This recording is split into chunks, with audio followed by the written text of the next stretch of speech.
ఎన్టీఆర్, ఏఎన్నార్లను ముట్టుకుందని షావుకారు జానకిని ఇంట్లోకి రానివ్వలేదు.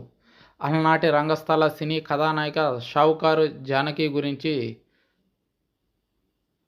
ఈ తరం నటులకు కూడా, ఈ తరం ఆడియన్స్కు కూడా చెప్పాల్సిన పని లేదు.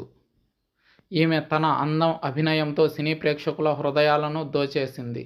తన సుదీర్ఘమైన కెరీర్లో తెలుగు, తమిళ, కన్నడ భాషల్లో కలిపి మొత్తంగా 390కి పైగా సినిమాల్లో యాక్ట్ చేసి మెప్పించింది. అద్భుతమైన నటనతో నంది అవార్డులను కూడా గెలుచుకుంది. పద్మశ్రీ పురస్కారాన్ని కూడా అందుకుంది. ప్రస్తుతం ఆమె వయసు 92 ఏళ్లు. ఈ వయసులో కూడా ఆమె అప్పుడప్పుడు ఇంటర్వ్యూలలో పాల్గొంటూ తనకు సంబంధించిన ఆసక్తికర విషయాలను ప్రేక్షకులతో పంచుకుంటుంది. తాజాగా ఒక ఇంటర్వ్యూలో పాల్గొన్న ఆమె సినిమాల్లోకి రావడం వల్ల తాను ఎదుర్కొన్న అవమానాలను, కష్టాలను షేర్ చేసింది. ఆ ఇంటర్వ్యూలో కమెడియన్ ఆలీ నాగేశ్వరరావు ఎన్టీఆర్లను ముట్టుకోవడం వల్ల మిమ్మల్ని ఇంట్లోకి రానివ్వలేదంట కదా అని ప్రశ్నించాడు. అయితే ఆ ప్రశ్నకు సమాధానం ఇస్తూ, వారిని ముట్టుకున్నందుకు కాదు, సినిమాల్లో వేషాలు వేయడం వల్ల బంధువులు నన్ను ఇంట్లోకి రానివ్వలేదు.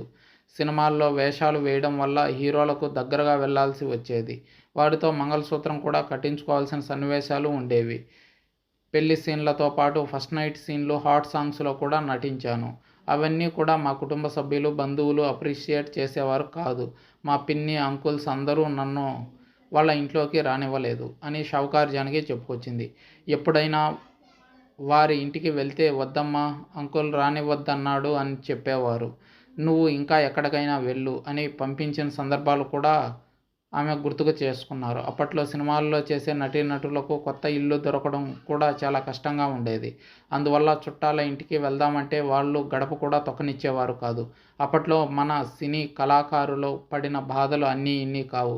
ఇప్పుడంటే సినిమాల్లో ఉన్న వారిని చుట్టాలు బతిమలాడి మరీ తమ ఇళ్లలో పెట్టుకుంటున్నారు అని చెప్పుకొచ్చింది షావుకారు జానకి. అంతే, కాలం అందరికీ తిప్పి చూపిస్తుంది. ఒకప్పుడు సినిమా వాళ్ళని ఎగతాళి చేసేవారు. ఆ తర్వాత ఇప్పుడు సినిమా వాళ్ళు వాళ్ళ పల్లెలకు, పట్టణాలకు వచ్చితేనే గొప్పవాళ్ళమని చెప్పుకునే పరిస్థితికి దిగజారిపోయారు ప్రజలు, ప్రేక్షకులు అని చెప్పుకొచ్చారు షావుకారు జానకి.